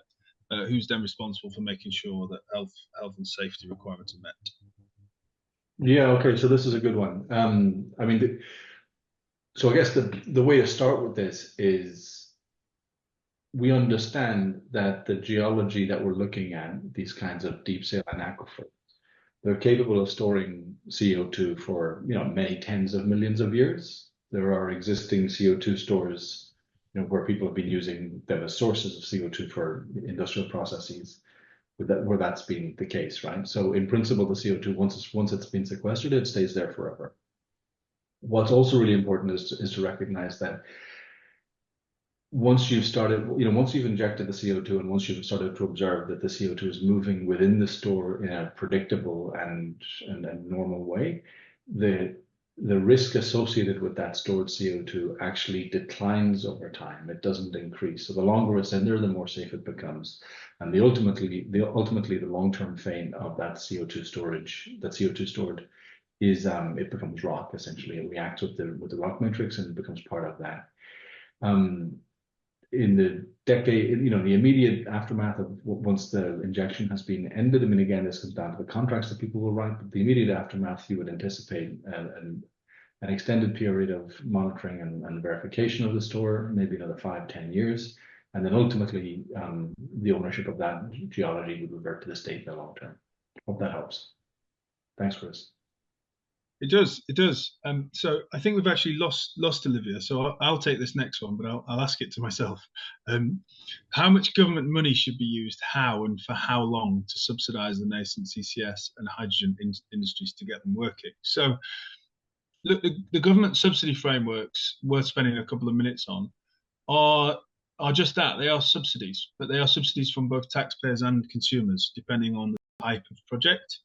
So if you're subsidising a power plant, then the subsidies are very much like the renewable subsidies are applied to consumer bills. So government make the decision, and consumers pay for the power through their bills. There's decarbonised power, and similarly, I suspect the hydrogen power plants, if subsidised in future by government, would likely be through that same mechanism. There's development of a hydrogen levy that is, I understand, to be levied on gas shippers, so on the gas sector, which will eventually find its way onto consumer bills for gas, I would have imagined. And then for industrial decarbonisation, the money tends to be allocated, at least in the early stages, to taxpayers. So the Exchequer, the UK Treasury is funding those projects out of the general taxation pot.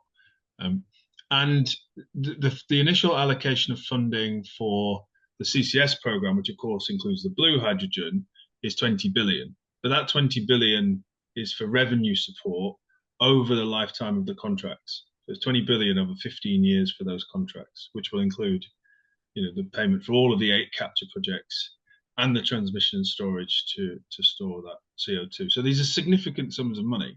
But that's for the first track, for the initial clusters, and then further government money will need to be allocated for future rounds of support for CCS. And then on the green hydrogen side, my understanding is the HAR1 projects are roughly around about 2 billion of revenue support, again through that hydrogen levy. So these are significant sums, but as Claire has said, and as also as Olivia said on CCS, the prize is huge too, and these nascent sectors, for the UK to be competitive in the global marketplace, it will need low carbon materials. It will need to deliver sort of industrial production, industrial output, and we'll need to do that in a decarbonised way. And so it's absolutely valuable spend of government resources.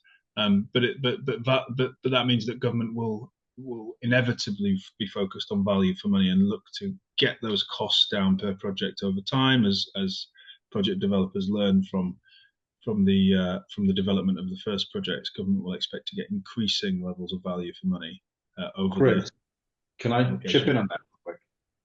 Yep. Great. Yeah, no, so just one point to build on what you just said. I mean, after the last CCS commercialization competition ended in 2015, CCSA led quite a lot of work to understand the specific UK value proposition, as you say. And one of the conclusions of that work was that for every pound that the UK would spend on developing CCS in Britain, it would return almost £5 of value back. So a 5 to 1 return on investment, and that's probably worth a point worth making as well. It's not an endless subsidy train. Yeah. Okay. I've got another question for you, Niall. It's on GGRs. So. Mm-hmm. If you purchase a GGR that has been subsidised by government through a revenue support scheme, I'm paraphrasing a little, is that not sort of double counting, and can it be classed as a carbon dioxide removal for a corporate who is buying the CDR credit?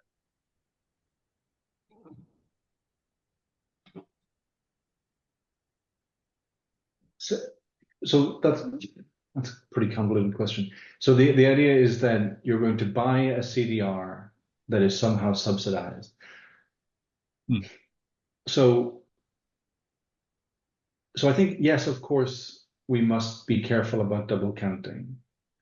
But I think we should also be careful about not trying to create, the perfect market solution on day one.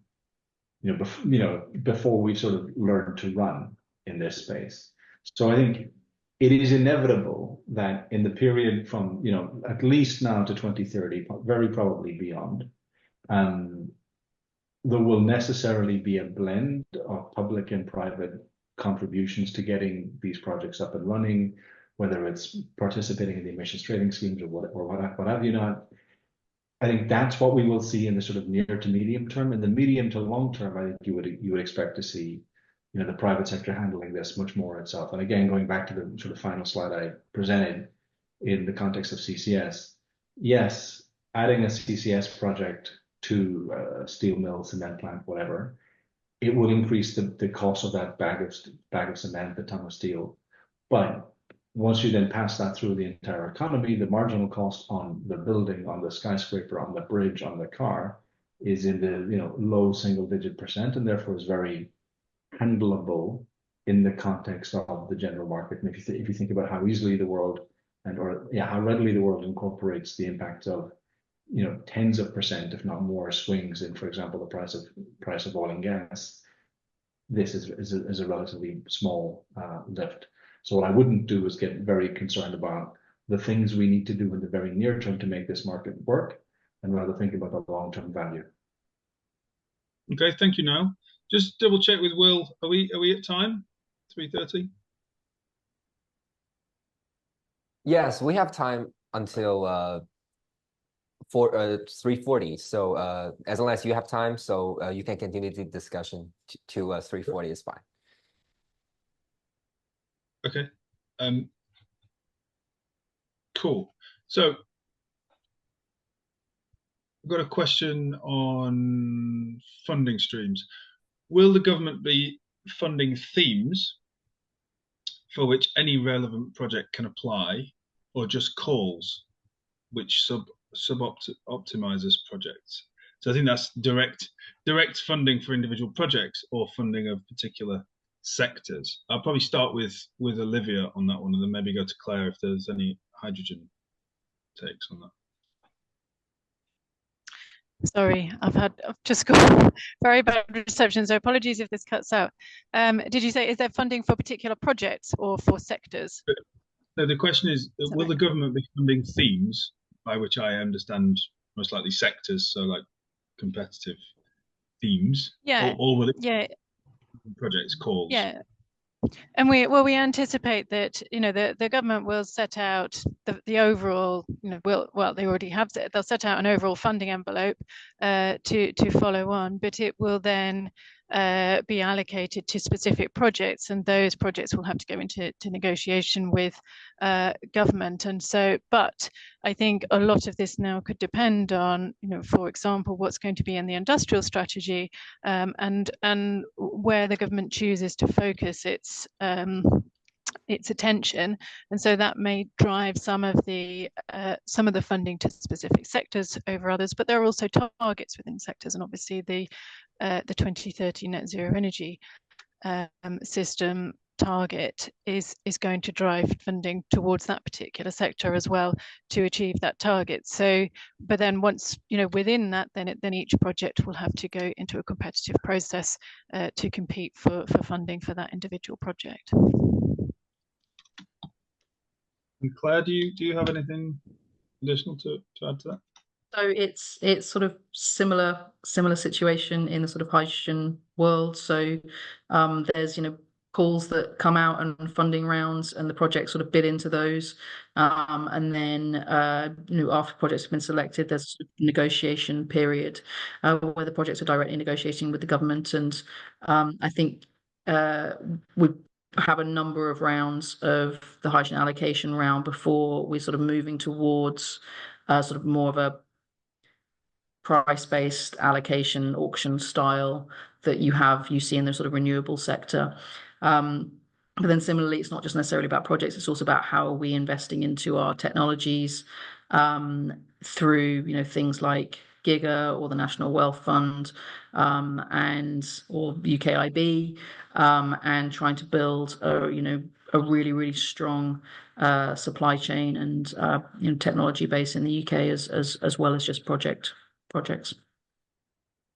Good, thank you. And maybe a slightly more tricky question on hydrogen. Is there a direct competition between repurposing salt caverns depleted fields for CO2 versus hydrogen?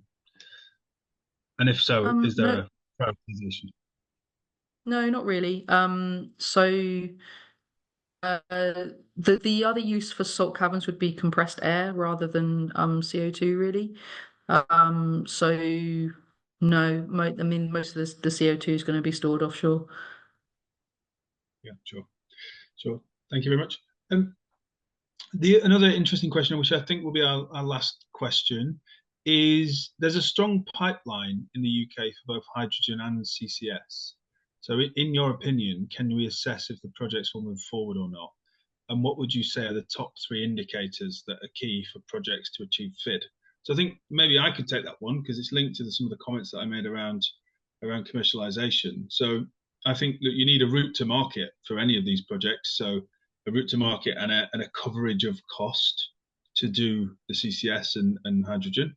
So I think that bridging the cost gap, which means you need to understand, has the project secured some kind of subsidy arrangement or sufficient economics from a given market as an offtake agreement in order to cover the economics of the project.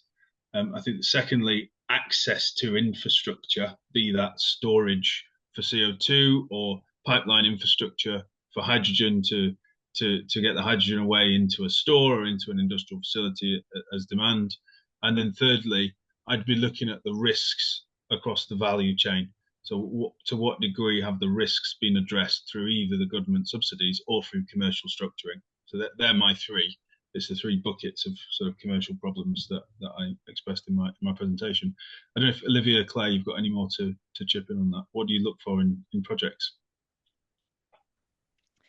I mean, I think I think you've covered them, but I think it's really about being as far progressed as possible. Obviously, being you know, having their potential transport and storage identified, so they know which cluster they can connect to, and the potential to move forward there to be through the consenting process, and there are a lot of steps to get a project ready. So as far through as possible as that, and to have certainty from off-takers if required. So I think that's also a really clear signal. And any final word, Claire? It's again similar in the hydrogen space. Off-takers are a really key one that we look for in the hydrogen space. It's probably one of the most challenging areas. And I'd also say strong relationship with the technology OEM as well, particularly on the electrolytic side, and the integration of that within the project, reasonably early. But yeah, offtake's the key one. Great, thank you very much. What an interesting event this has been, and thanks for answering my questions. I'll pass back to you, Will, to close out the session. Brilliant. Thank you all for the great discussion and answering all those questions. I appreciate your efforts. So now we come to the end of this Impact webinar. Once again, I want to give a big thank you to our esteemed speakers for sharing their invaluable insights and to our audience for the questions. So thank you all for your attention and participation. And additionally, I want to mention again that this webinar serves as a virtual preview of our in-person event, Investing in Green Hydrogen and Carbon Capture Global Summit held in London, UK, from September the 2nd to the 4th. And we hope to see you there and explore the development of green hydrogen and CCUS together. Let's work together for a brighter future and cleaner future.